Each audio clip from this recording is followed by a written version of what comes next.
राधे राधे कृष्ण कन्हैया, गोपाल प्यारो मुरली बजैया। जय श्री राधे, जय श्री राधे।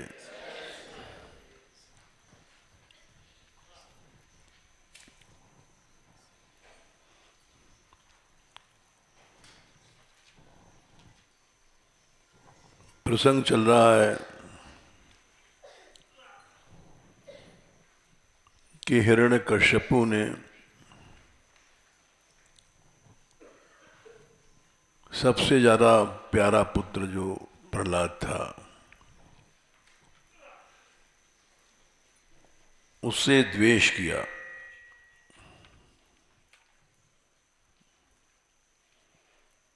और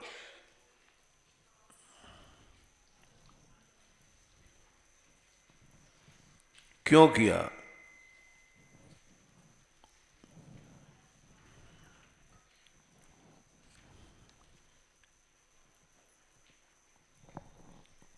ये प्रश्न युधिष्ठिर ने किया क्योंकि गुणवान पुत्र मिलता ही नहीं है।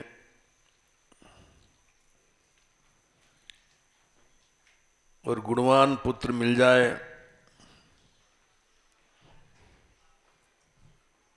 तो उस पर पिता का प्रेम होना जरूरी है।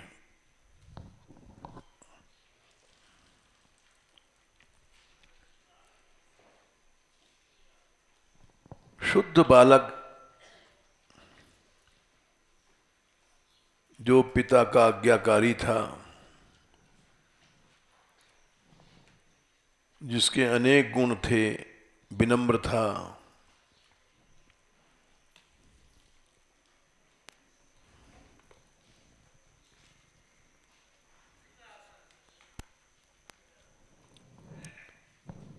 यदि कोई पुत्र ने अपराध किया होगा तो रोष होना स्वाभाविक होता है।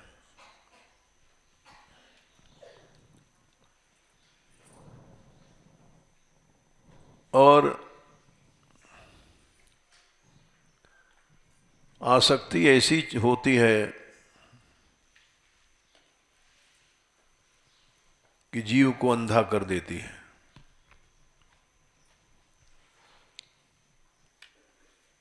आसक्ति है क्या?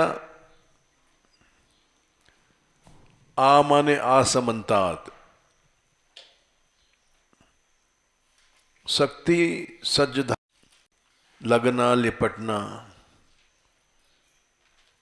अक्तिन प्रत्यय भावार्थ में।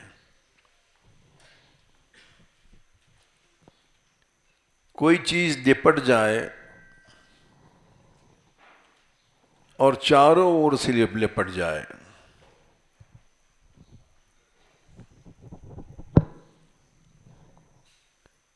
कहीं से छूटने का रास्ता नहीं रहे, उसको आसक्ति कहते हैं। वैसे तो शक्ति माने ही लिपटना चिपटना सब है। और आ लगा दिया माने चारों ओर से जो चीज लिपट गई है।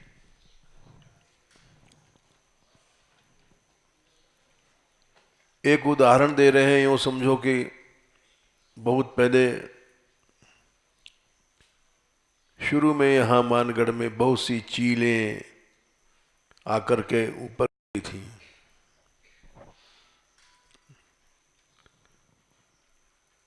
एक चील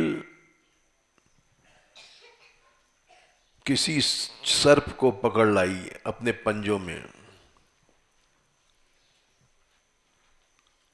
और वो आकाश में उड़ रही थी। वो सर्प भी उसके लटक रहा। भगवान रक्षक होता है।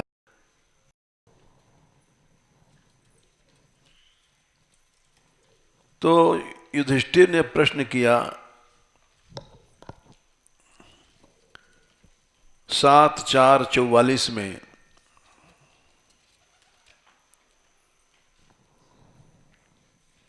कि गुणवान पुत्र में आसक्ति होना बहुत जरूरी है। बेटा बेटी अगर नालायक भी हैं तब भी उसमें मन फंसा रहता है। पूछते हैं युधिष्ठिर 7:4:45 में, पुत्रान विप्रतिकूलान स्वान पिता उपालभन्ते शिक्षार्थम नैवाघम अपरो यथा।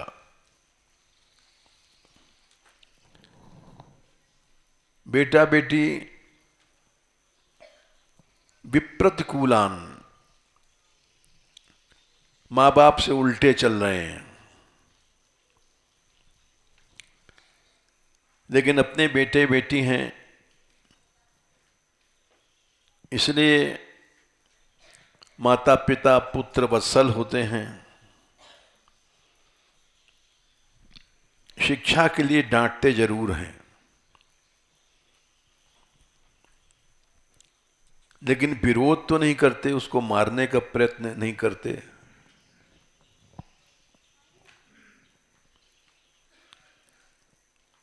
फिर प्रहलाद तो किमुतानु वशान साधुंस तादृशान गुरुदेवतान, वो तो पिता के अनुवश थे, आज्ञाकारी थे, साधु थे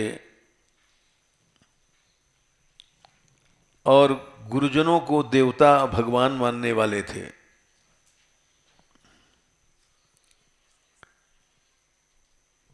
उनमें उन्होंने आग किया, द्वेष किया, मारने का प्रयत्न किया। ये हमारा कौतूहल है। हे ब्रह्मन, इस शंका को हमारी दूर करो, विधम मने नष्ट करो। और इतना द्वेष पितुः पुत्राय द्वेषो मरणाय प्रयोजिता, ले जाओ इसको मार डालो।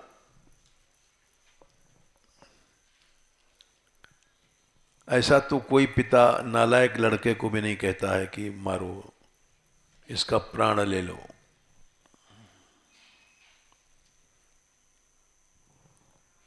ये हमको शंका है।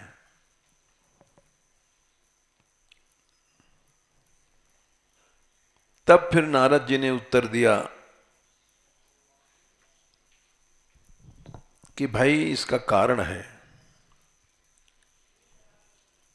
तुम्हारी शंका ठीक है। हिरण्यकश्यपु भी अपने बेटे से इतना प्रेम करता था जितना किसी और लड़के से नहीं कर सकता था।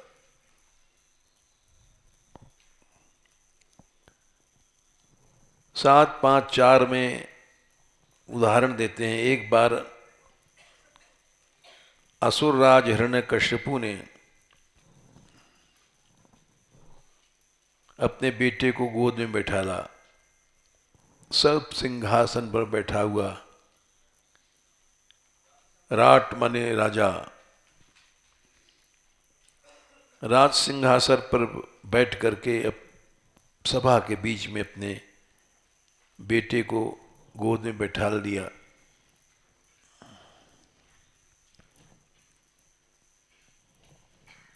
और बोला कि बस पुत्र, तुम क्या अच्छा समझते हो? कथ्यताम माने सही बात बताओ।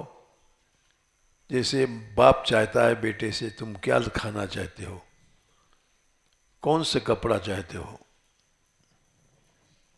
क्या तुम्हारी पसंद है? तो कहता है कि हमको घड़ी ला दो, तो घड़ी लाता है।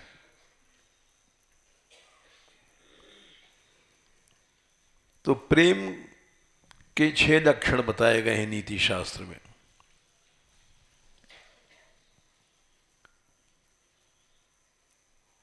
गुप्त बात कहना, उसकी गुप्त बात सुनना, भोजन करना और कराना,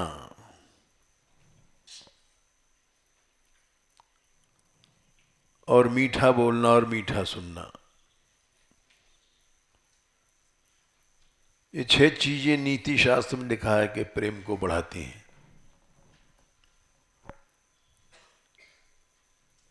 विदेशों में भी डाइनिंग टेबल पर ही सब बातें होती हैं जो मित्रता की होती हैं, समझौते वगैरह।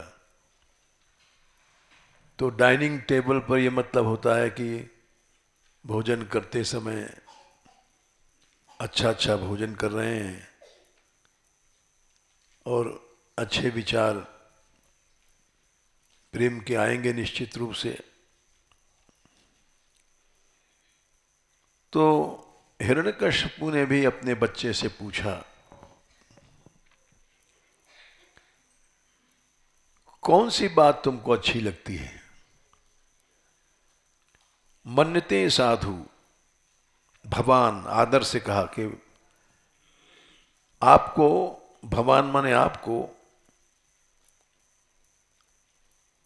क्या अच्छा मानते हो, अच्छा क्या लगता है?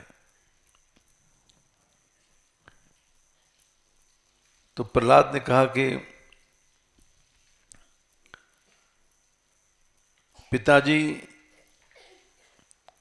देहिनाम माने शरीरधारियों के लिए इस संसार में वे सदा उद्विग्न रहते हैं,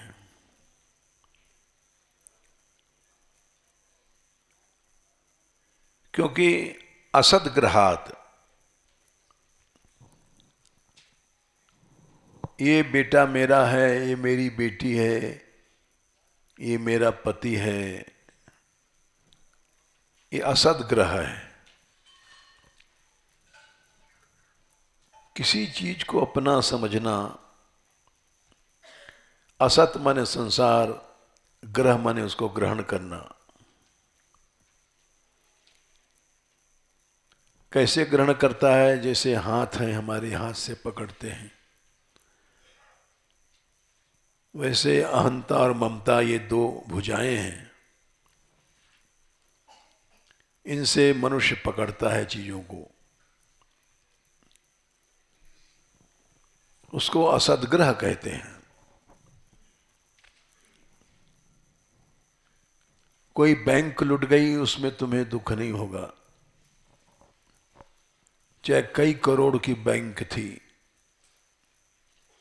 और तुम्हारे जेब में 500 की नोट थी, वो गिर गई तो उसका दुख होगा, क्योंकि उस बैंक में तुम्हारा असदग्रह नहीं था। आग लग गई, करोड़ों रुपए जल गए, ठीक है, तुम्हें कोई दुख नहीं है। और सुन करके हंस देता है, हाँ ऐसा ही होता है भाई, लापरवाही का फल है, बस। उद्विग्न बुद्धि नहीं होती है। उद्विग्न बुद्धि जब होती है जब तुम्हारा जेब का 500 रुपए गिर गया, अरे पैसा गिर गया भाई।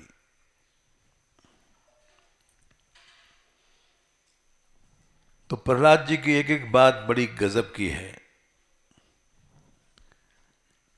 संसार में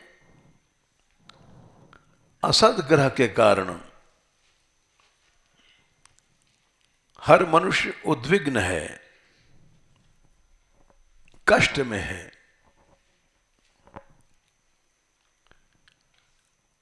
हर चीज को अपना समझ लेता है।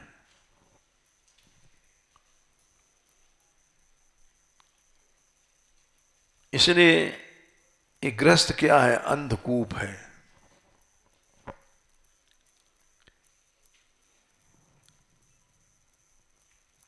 इसमें से कभी निकल नहीं सकता मनुष्य।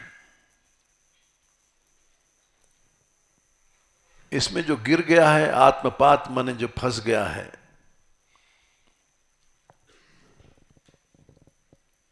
उसको छोड़ करके हित्वा माने छोड़ दे, बनम को तो जंगल में चला जाए। बोले जंगल में क्यों चला जाए? यद हरिमाश्रयेत, सब छोड़ करके एकमात्र भगवान का आश्रय करने के लिए।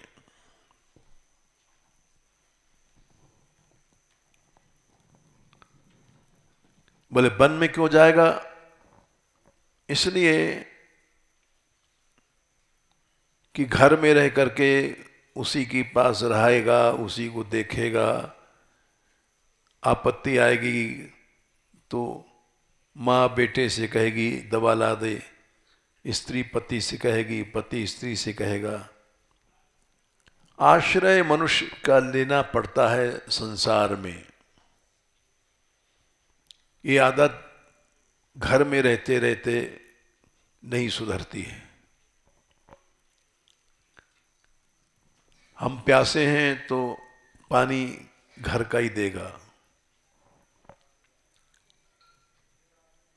इसलिए जब जंगल में रहेंगे, देखो भाई हम भाषण कर रहे हैं लेकिन हम ऐसे हैं नहीं।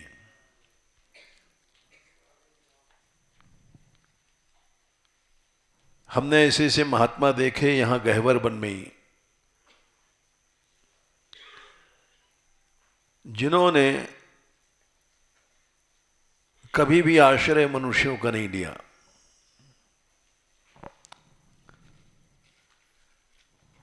ऐसे संसार में हैं लोग। मौनी बाबा थे,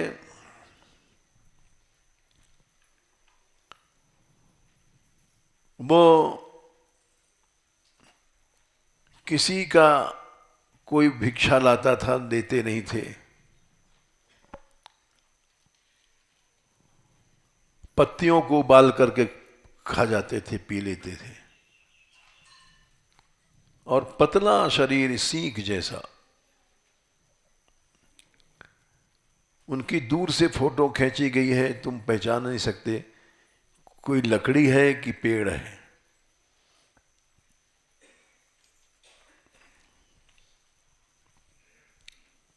वो बीमारी में भी उन्होंने आश्रय नहीं लिया किसी जीव का।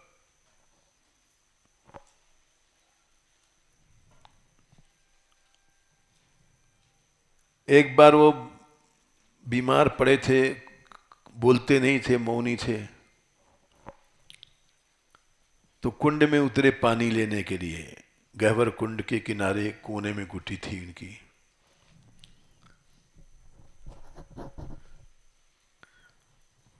और कुंड में से एक छोटी सी टूटी सी बाल्टी सिल्वर की, उसको लेकर के उठाया उन्होंने और वहीं सीढ़ी पर गिर पड़े। उस कोने पे मौनी बाबा रहते थे, इस कोने पर हमारी कुटिया थी जहां रसकुंज बना है। यहां से माताजी देख रही थी तो बुढ़ी, लेकिन दौड़ी बेचारी, कह रहे मौनी बाबा गिर पड़े। और वहां जाकर के उन्होंने कहा, डिब्बे को उठाया, बाबा मैं रखा हूं। नहीं, मना कर दिया। बहुत कहा माता जी ने, लेकिन मना कर दिया। धीरे धीरे उठे, उस डब्बे को ले गए। एक घटना मेरे साथ घटी है। हम मौनी बाबा के पास ही पंडित हरिश्चंद्र जी रहते थे, अलग कुटिया में। वो बीमार पड़े थे तो हम उनके पास गए थे। संग्रहणी था, संग्रहणी में बार बार शौच जाता है आदमी, और वो गहबर वन में शौच नहीं जाते थे। हम लोग तो पुराने महात्माओं के हिसाब से भ्रष्ट हैं, पहाड़ पर ही शौच हो लेते हैं। पुराने महात्मा गहवर बन के बाहर शौच जाते थे।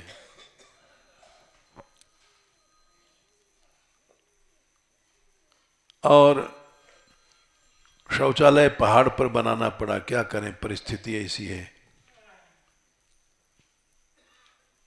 वो सामर्थ्य नहीं है हम लोगों में। तो हम उनके पास गए कि आपके पास हम सो जाएं, हाथ धुलाना,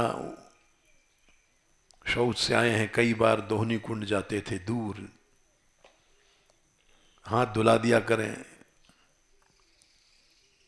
बोले नहीं, मेरा नियम है अकेले सोने का।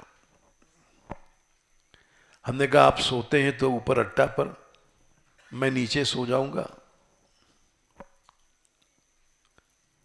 बोले देख लो अगर तुम्हारी सामर्थ्य है तो। वहां 2 नाग रहते हैं, लंबे विषधर सर्प सर्पणियां, नीचे के कमरे में। तो हमने सोचा, डरपोक तो हम भी बहुत थे और अब भी हैं, ऐसा नहीं है, काल से सबको डर लगता ही है। हमने कहा एक बार हिम्मत करना चाहिए, जो करेगा भगवान सो करेगा। हमने कहा हम नीचे सो जाएंगे।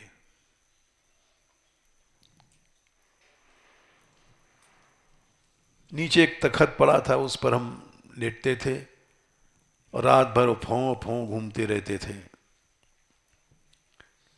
हम समझते हैं वो परीक्षा थी, क्योंकि वो नाग फिर दिखाई नहीं पड़े उनके बाद। और हम वहाँ इसी तरह से रहे। और जिस दिन उनका शरीर छूटना था उस दिन उन्होंने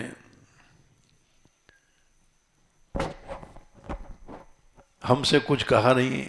हम चले गए थे वृंदावन। वहां से आने पर पता पड़ा कि पंडित जी का शरीर शांत हो गया।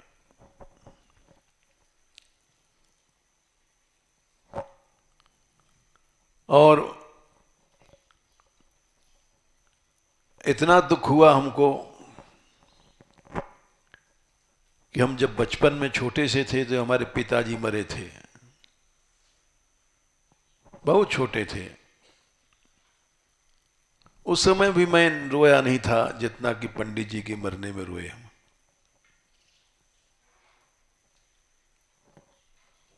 हमने सुना उनका शरीर छूट गया तो जहां दाह हुआ था दोहनी कुंड पर, वहां जाके रात में बैठते थे और जहां उनकी राख पड़ी थी तो वहां रोया करते थे, क्योंकि इतना आकर्षण था उनके व्यक्तित्व में। एकदम शांत और सच्चे महात्मा थे। बाहर से कोई व्यक्ति कुछ पैसा भेजता था, वो जो कुछ पैसा आता था एक ब्रजवासी को दे देते थे। वो अपने घर से 2 रोटी बना के भेज देता था। कभी साग बना कभी नहीं बना, वो संतुष्ट रहते थे। कई बार हमने कहा कि बाबा ये पैसा ले लेता है सब और ठीक से भोजन नहीं बनाता, तो कोई दूसरी व्यवस्था करें। बोले नहीं, ब्रजवासी का चित्त मत दुखाओ, वो जैसा दे देता है ठीक करता है बेचारा,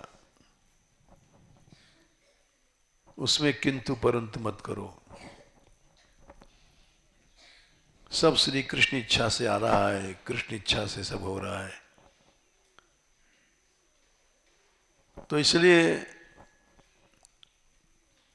काफी दिन तक हम रात में जाके वहां रोया करते थे।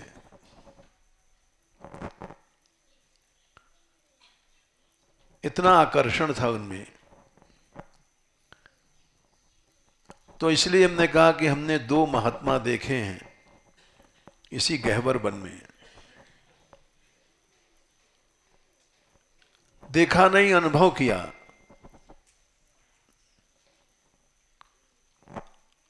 और उन्होंने आश्रय नहीं लिया मरते समय तक। शरीर छूट गया लेकिन किसी का एक गिलास पानी भी जीवन में नहीं पिया।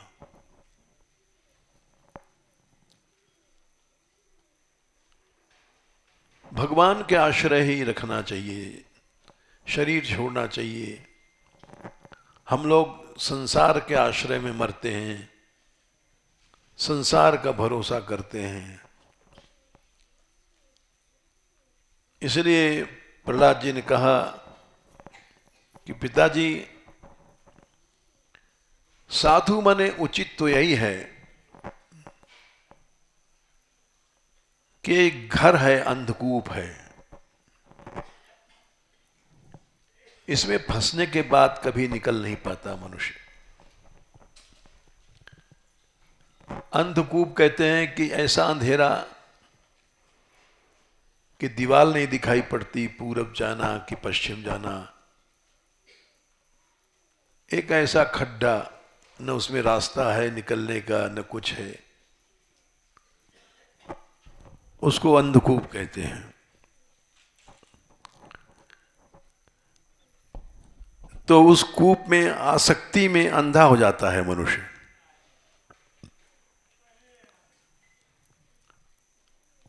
और जीवन भर निकल नहीं पाता। इसलिए घर को छोड़ करके जंगल में चले जाना चाहिए, जहां केवल भगवान का आश्रय है और कुछ नहीं है।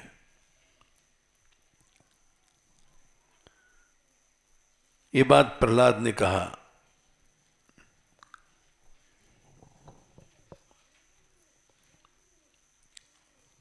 इसके बाद उसका प्रेम घटता गया और टूटता गया। और उसने अध्यापकों से कहा कि इसकी बुद्धि नष्ट करने वाले कोई दूसरे मिल गए हैं जो इसकी बुद्धि को बिगाड़ रहे हैं, इसलिए इसको ठीक से शिक्षा दो।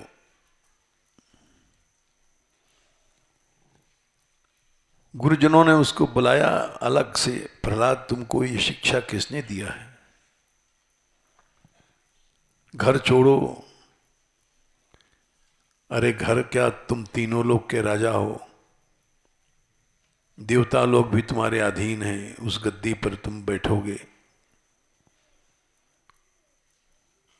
जंगल में कष्ट है, भटकोगे। ऐसा रास्ता तुमको किसने सिखाया? गलत रास्ता है। आजीवन कष्ट भोगोगे,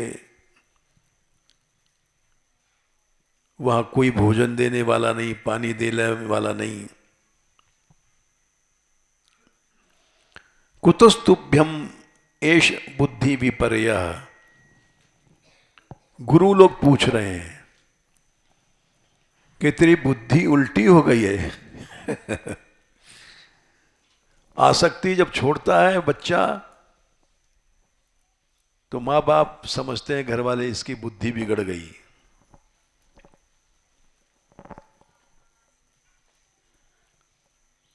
ये कहां से हुआ है? तुमको बताओ हो तो हमें बताओ। अब प्रहलाद जी बड़े चतुर हैं। चतुर माने चंट चालाक नहीं, चतुर माने गर्भ से उनको शिक्षा मिली थी। नारद जी ने शिक्षा दिया था उनकी मां को। उनकी मां को हरण करके, कयाधु जिनका नाम था, हिरण्यकश्यप विमान से आकाश से ले जा रहा था। किसके पेट में बच्चा है, उसको मार डालूंगा। तो नारद जी आकाश से आ रहे थे ऊपर के लोगों से, बोले अरे इंद्र कहाँ जा रहा है? एक कयाधु उसमें रो रही थी विमान में। तो उन्होंने बताया इंद्र ने, महाराज झूठ क्या बोले, इसके पेट में बालक है और सर्प का बच्चा तो सर्प ही होता है, तो इसको हम मारने का विचार है।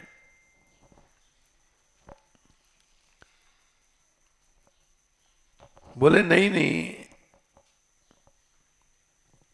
एष महाभागवतो महान त्वया न प्राप्स्यते संस्थाम अनंतानुचरो बलि। तू इसको मार नहीं सकेगा,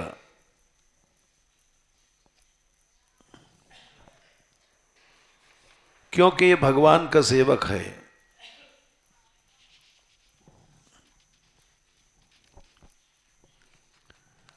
ये महाभागवत है।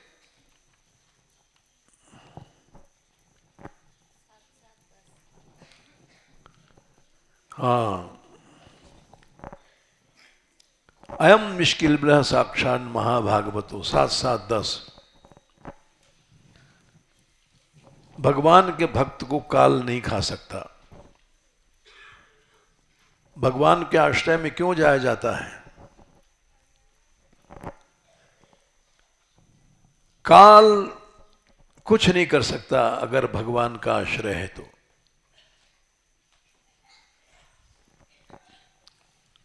आश्रय लेकिन सही होना चाहिए। सूरदास जी ने इस पद में लिखा है इस भाव को, जो घटयों तर हरि सुमिरै। घट मने शरीर के भीतर चित्त है, अंतर मने अगर चित्त से भगवान का स्मरण हो। एक होता है चित्त से स्मरण करना, एक होता है मन से स्मरण करना। हाँ भाई कीर्तन हो रहे हैं, राधे कृष्णा, मन विचार कर रहा है कि अब टाइम हो गया, जल्दी चलेंगे, पंगत का टाइम हो गया, देर हो जाएगी, फिर पंगत खत्म हो जाएगी। चित्त से स्मरण होता है तब संस्कार बनते हैं। चित्त क्या है? चिति संज्ञाने धातु से चित्त बना है, या चिनोति भावान संस्कारण इति चित्तम, ची धातु से भी बना है। जो भावों को संस्कारों को चुनता रहता है उसको चित्त कहते हैं। चुनना माने संग्रह करना। हमारे भीतर जो भाव हैं राग द्वेषात्मक, वो चित्त में हैं, भगवान नहीं है। हम लोग राग का द्वेष का संग्रह करते रहते हैं।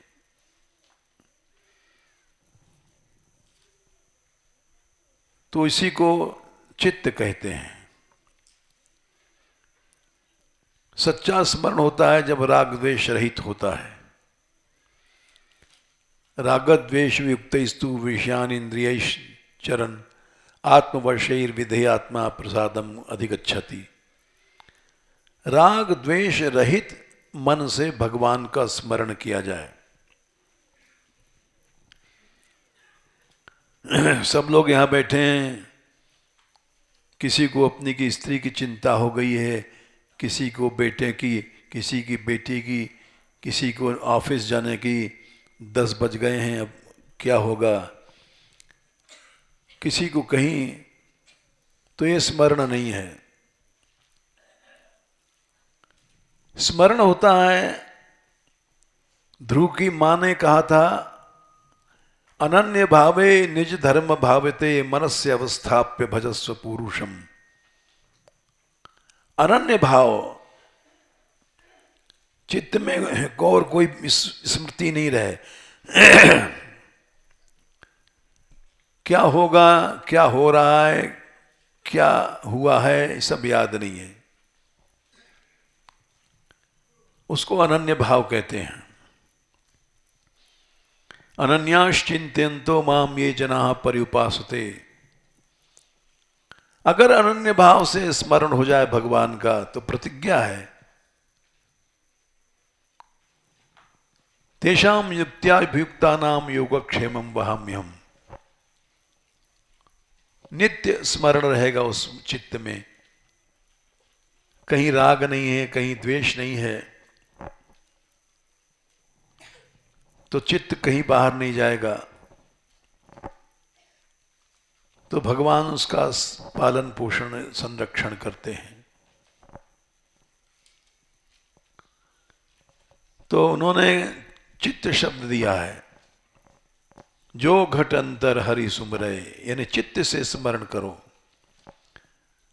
ताको काल रूठ कहा करी है,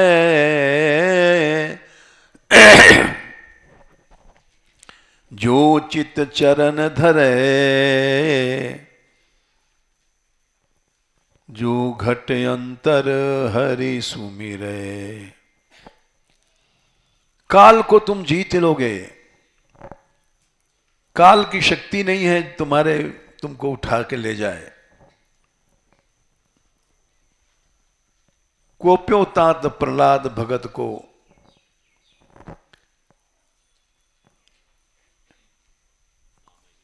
नाम ही लेत जरे,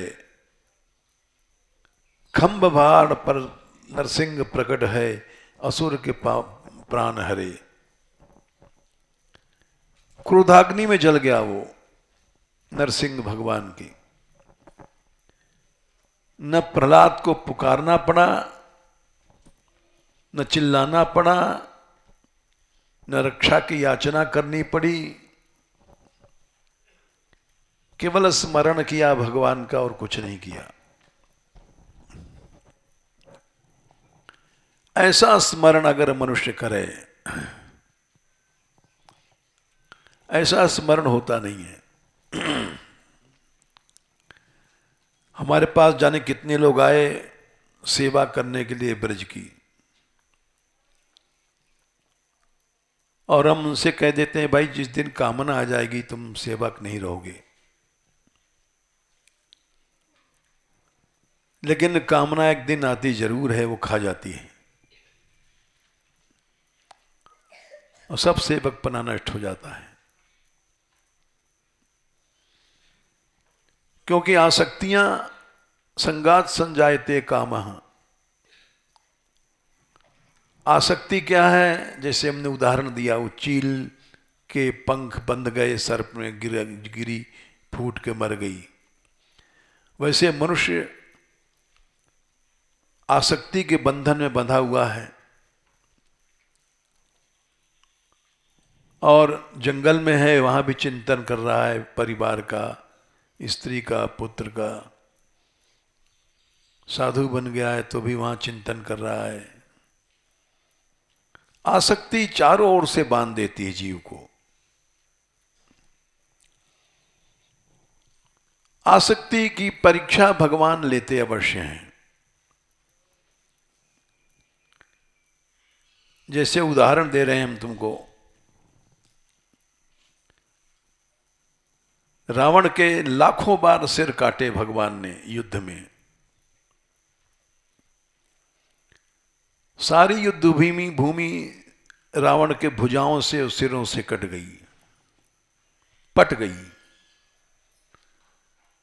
सिर ही सिर, एक साथ 20-20 भुजा काट देते थे, फिर भी निकल आई 20 भुजाएं। सिर काटे एक साथ 10-10, फिर निकल आए। तो भगवान ने निराश होकर के कि रावण कैसे मरेगा, विभीषण की ओर देखा कि अब कैसे करें। तो महादेव जी सुना रहे हैं रामायण कैलाश पर बैठे बैठे पार्वती को। बोले पार्वती, ये तुम क्या समझ रहे हो कि राम निराश हो गए हैं, या राम जानते नहीं हैं? राम जानते हैं रावण कैसे मरेगा और कब मरेगा, किस तरह से मरेगा, लेकिन ये प्रभु परीक्षा ले रहे हैं। उमा काल मर जाकी इच्छा, लंका कांड में करीब 102, कि काल भी भगवान की इच्छा से मर सकता है। सो प्रभु कर जन प्रेम परीक्षा, परीक्षा कर रहे हैं प्रभु कि विभीषण का बड़ा भाई है, बाप के बराबर है, यदि इसकी आसक्ति होगी तो कुछ नहीं बोलेगा, आसक्ति नहीं होगी तो बता देगा ऐसे मरेगा। विभीषण पास हो गए। उन्होंने कहा प्रभु आप 30 बाण मारते हैं, 20 बाण से तो उसकी भुजाएं कट जाती हैं, 10 बाण से इसके सर कट जाते हैं,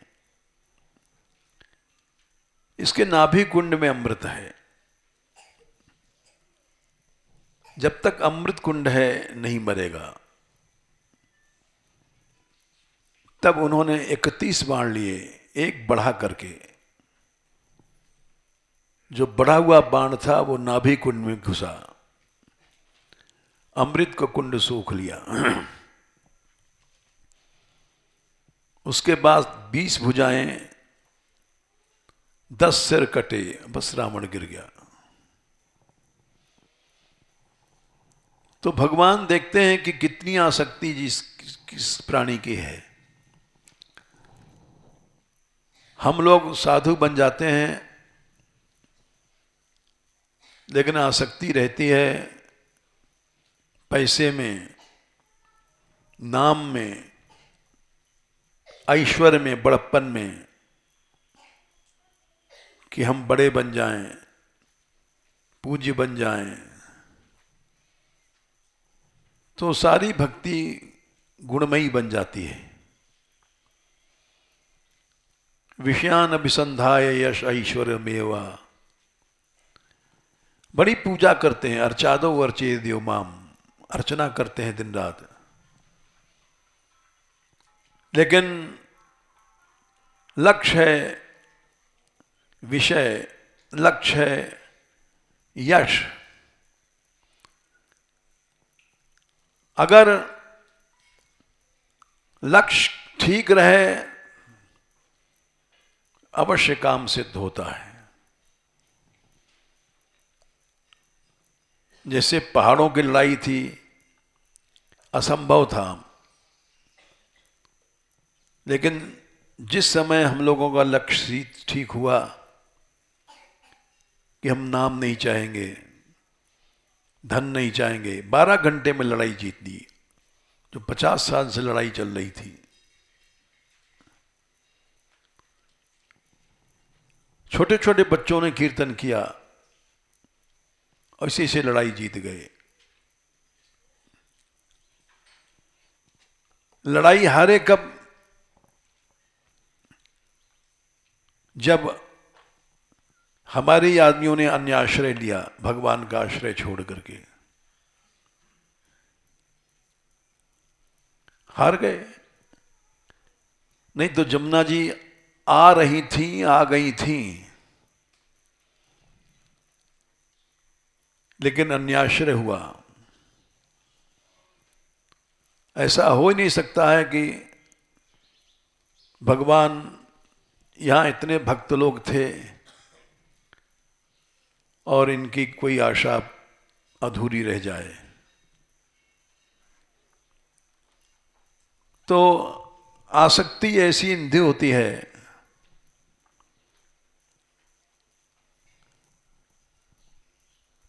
युधिष्ठिर ने पूछा कि पिता ने अच्छे बच्चे से विरोध किया, क्यों किया?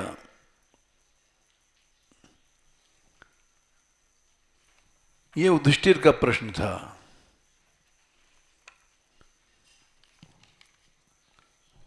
और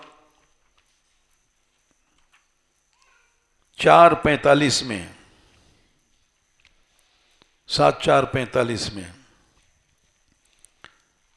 नालायक लड़कों को भी पिता प्यार करता है। पुत्रान विप्रतिकूलांतान। और फिर वो तो अनुवश थे, साधु थे, गुरुजनों को देवता मानने वाले थे।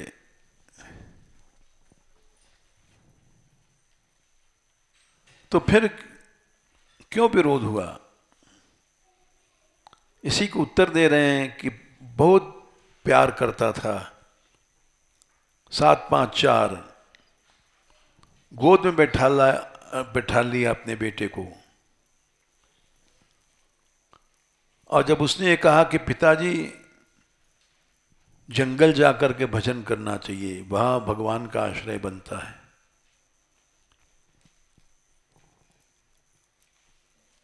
तब हंसा और गुरुजनों को कहा कि ले जाओ, ठीक से पढ़ाओ। गुरुजन लोग ले गए और गुरु ने डांट लगाई, अरे बेंत लाओ, इस कुलंगार को हम पीटेंगे।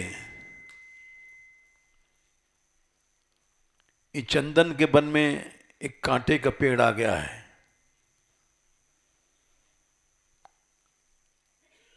और खूब उनको सिखाया। देखो, अब ये कहना ये अर्थशास्त्र है कि राजा को ऐसा चाहिए, ऐसा चाहिए, इस तरह से शासन बना रहता है। जैसे आजकल लोग पढ़ाते हैं मिनिस्टरों ने कि वोट वहाँ मिलेगी, वहाँ ये तिकड़म करो, इस तरह से वोट। तो वैसे ही गुरुजनों ने खूब सिखाया, पढ़ाया और ले करके चलो अब तुम्हारी परीक्षा होगी। दूसरी बार फिर ले जा करके माता ने खूब सजाया, मातृमृष्टम अलंकृतम, कि अब लड़का सुधर गया है, गुरु लोग कह रहे हैं गलती नहीं करेगा। तो माँ ने खूब सजाया, सुप कठला बठला गहना वहना पहना करके, कि देखते ही पिता खुश हो जाए। और प्रहलाद को सिखा दिया था, जाते मान चरणों में साष्टांग दंडवत किया। 4-5-20 दूसरी बार गोद में बैठा रहा। पादयो पतितम बालम प्रतिनंद्याहिष आशीषासुरा, आशीर्वाद दिया। हिरण्यकश्यप समझ गया बेटा सुधर गया, वाह। और आशीषा आशीर्वाद दिया, चिरंजीवी रहो, सदा तुम बने रहो। और परिष्वज्य चिरम, दोनों भुजाओं से बच्चे को उठा करके आलिंगन, चिरम मने बहुत देर तक छाती से लगाए रखा। अब परम आपम निर्वृतम, बहुत आनंद हुआ, वाह। और देखो उसका प्रेम, आरोप्य अंकम, फिर से गोद में उठाया और प्रेम के आंसू बहाने लग गया। मूर्धनि अश्रु कलाम्बु भी, आसिंचन, स्नान करा दिया प्रहलाद को आंसुओं से। इतना प्रेम करता था। और फिर युधिष्ठिर, नारद जी बोले, वो बोला, प्रहलाद बोलो तुमने क्या उत्तम उत्तम पाठ पढ़े हैं, या गुरुओं ने तुमको क्या सिखाया है? तो प्रहलाद जी ने वो तो नहीं सिखाया जो कहा, जो गुरु जी ने सिखाया था, राजनीति अर्थनीति पढ़ाया था कि राजा को ऐसा चाहिए, प्रजा ऐसा ऐसी रहे। बोले कि केवल 9 बातें सत्य हैं, श्रवणम कीर्तनम स्मरणम पाद सेवनम अर्चनम, नवदा भक्ति ये भगवान में किया जाए और उनमें अर्पित फल निकल के, ये नहीं कि हम फल चाह रहे हैं। अफला भक्ति, अफला भक्ति ही निर्गुणा भक्ति होती है। हम लोग भक्ति करते हैं, रिटर्न चाहते हैं, पैसा मिल जाए, गाड़ी मिल जाए, मोटर मिल जाए, सम्मान मिल जाए। ऐसे ही नहीं, अफला भक्ति उन्होंने कहा। बस इस बात को सुनकर गुरुपुत्रों से गुस्से में उसके होंठ फड़कने लग गए। स्फुरिताधरा, और क्रोध में आ गया। गुरुपुत्र घबरा गए। षंडमर्क शुक्राचार्य के लड़के थे। बोले, हे महाराज, हमको आप क्यों क्रोध कर रहे हैं? न हमने इसको कुछ सिखाया, न किसी ने दूसरे ने सिखाया। हे इंद्र शत्रु, इस स्वाभाविक ही इसकी मति है।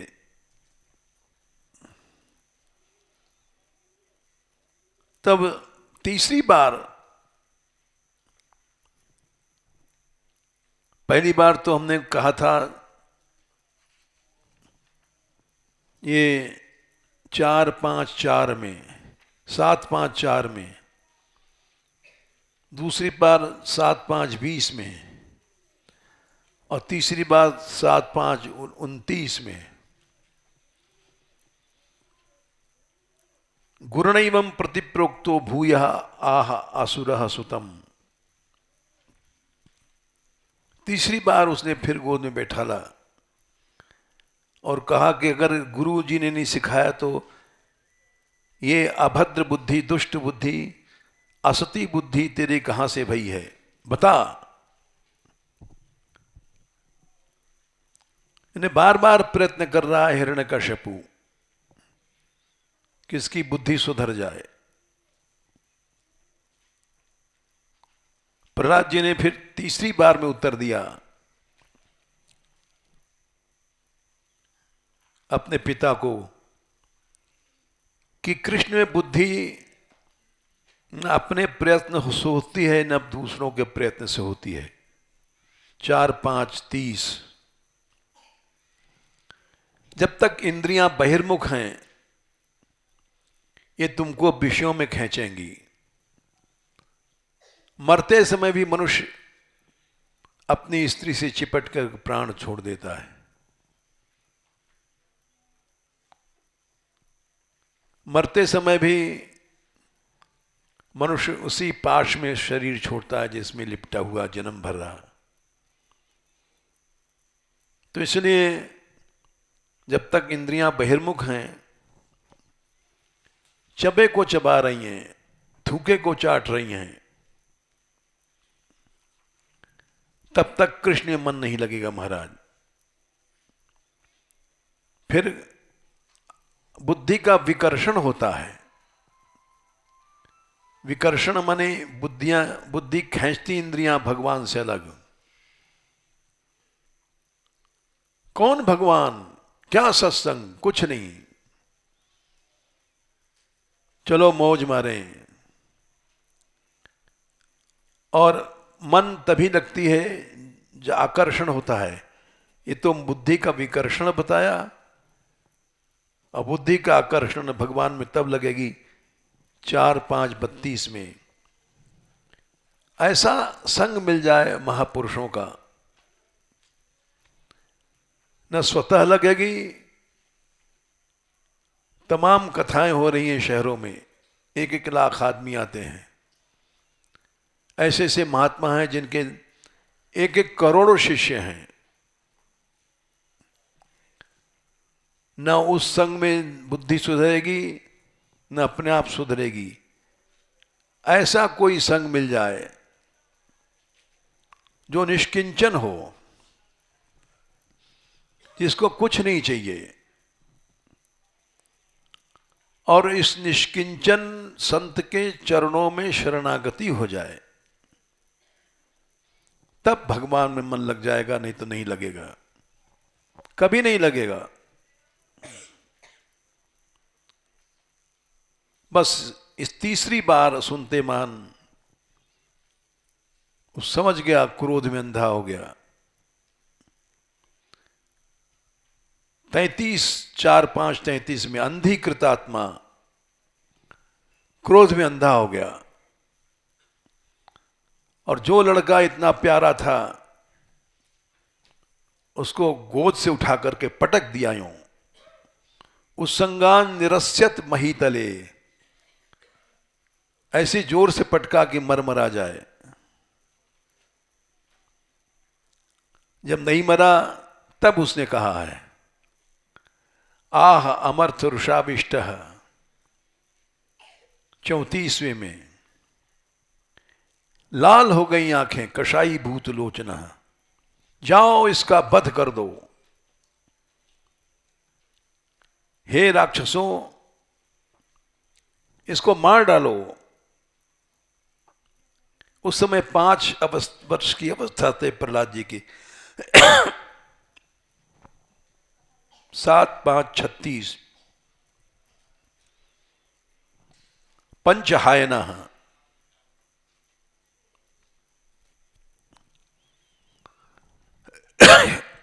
तो इतना बैर क्यों किया? देखो, जैसे खुजली होती है किसी को खाज, और खाज वाले के पास बैठ जाओगे तो खुजली जरूर तुमको भी छू को हो जाएगी। अभी 3-4 मिनट है, ये देख रहे हैं घड़ी, हमने कभी मत देखो पूरा कर देंगे। तो वैसे ही जहां पर ऐसे भक्त रहते हैं वहां अपने आप तन्मात्राएं निकलती हैं, जिसको अंग्रेजी में औरा कहते हैं, और वहां रहने से ही भक्ति आ जाती है। अब ये चमत्कार यहां देखो, इस छोटे बच्चों में। ये छोटे बच्चे न ज्ञान जानते हैं, न बैराग, न क्या भवसागर पार है, और हम सोते रहते हैं, चले जाते हैं श्री जी के दर्शन करने। अपने आप उठते हैं, अपने आप चले जाते हैं। और जबकि इनसे बड़े बड़े लोग हैं यहां पर, हम लोग साधु उम्र में सोते रहते हैं। तो ये वातावरण का प्रभाव है। 80 से ज्यादा लड़कियां हैं, सब बुढ़ी नहीं, जवान हैं। जवानी में आदमी कुत्ते कुतिये की तरह घूमता है। हमारे यहां सब लोग जानते हैं, रात को सब जाते हैं कीर्तन करने, रस कुंज से रस मंडप तक। जंगल है, एकांत है, और कोई छेड़ता नहीं इनको। फिर अंधेरे में जाते हैं श्री जी के मंदिर, कोई दुर्घटना नहीं होती है।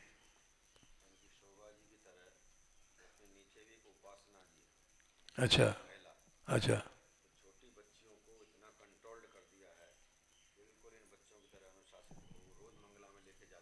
कौन है?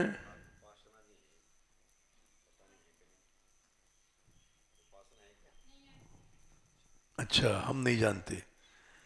ये शुभा जी ने इन बच्चों को संभाला है, और राधाकांत ने, और ऐसी दूसरी पैदा हो गई, ये भी आश्चर्य की बात है। दुनिया में गलत शिक्षा देने वाले तो बहुत हैं। बहुत से लोग आते हैं, महाराज इन लड़कों का भविष्य क्या होगा, इन लड़कियों का भविष्य क्या होगा, और तुम अपना भविष्य नहीं सोचते हो कि तुम्हारा भविष्य कहाँ जाएगा। तो क्या बताएं, ऐसी शिक्षा देने वाले बहुत लोग हैं। ज़्यादातर हमारे पास बाहर के सैकड़ों लोग आए और उन्होंने सोचा कि हम भजन करेंगे, और सोच के गए और 2 दिन में ख़त्म हो गए, क्योंकि वहाँ जो वातावरण था वो अलग था, यहाँ का वातावरण अलग है। कितनी भी दुर्घटनाएं होती हैं, जन्म मरण कष्ट दुख, यहाँ आते मान सब दुख दूर हो जाता है। जीव हंसता है, नाचता है, खेलता है, कूदता है भगवान के प्रेम में। इसलिए प्रहलाद जी ने कहा कि पिताजी, इसके बाद उसका क्रोध हुआ और द्वेष हुआ, और इतना द्रोष हुआ कि क्या बताएं, आग में जलाया गया, जाने क्या क्या गया। जय श्री राधे।